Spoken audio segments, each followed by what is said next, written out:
Walking మంచిదా? Gym మంచిదా? దీర్ఘకాలిక ఆరోగ్యానికి ఏది బెస్ట్? వాకింగ్ సింపుల్, ఈజీ, ఎలాంటి సామగ్రి అవసరం లేదు. రోజు 30-40 నిమిషాలు బ్రిస్క్ వాకింగ్ చేస్తే హార్ట్ హెల్త్ మెరుగవుతుంది. బీపీ, షుగర్ కంట్రోల్ అవుతాయి. స్ట్రెస్ తగ్గుతుంది. పెద్దవారికి, జాయింట్ ప్రాబ్లం ఉన్నవారికి ఇది అత్యంత safe option. Gym muscle building, కొవ్వు తగ్గించడం, బాడీ షేప్ మార్చుకోవడం, మెటబాలిజం పెంచుకోవడం కోసం ఇది చాలా ప్రభావవంతంగా ఉంటుంది. వెయిట్స్తో చేస్తే ఎముకలు బలపడతాయి. వయసుతో వచ్చే మసిల్ లాస్ తగ్గుతుంది. కానీ సరైన ట్రైనింగ్ లేకుండా చేస్తే గాయాల ప్రమాదం కొంచెం ఎక్కువ. అయితే లాంగ్ టర్మ్ హెల్త్ కోసం ఏది బెస్ట్? స్పష్టంగా చెప్పాలంటే రెండు కలిపితేనే బెస్ట్ రిజల్ట్స్. వాకింగ్ మీ హార్ట్, మైండ్ను హెల్తీగా ఉంచుతుంది.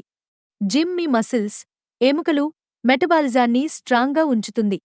కాబట్టి ఒక్కదానితో ఒక్కటి పోల్చడం కాకుండా మీ శరీరానికి సరిపోయేలా వాకింగ్ మరియు లైట్ స్ట్రెచ్ ట్రైనింగ్ కలిపి చేస్తే దీర్ఘకాలిక ఆరోగ్యం గ్యారంటీ.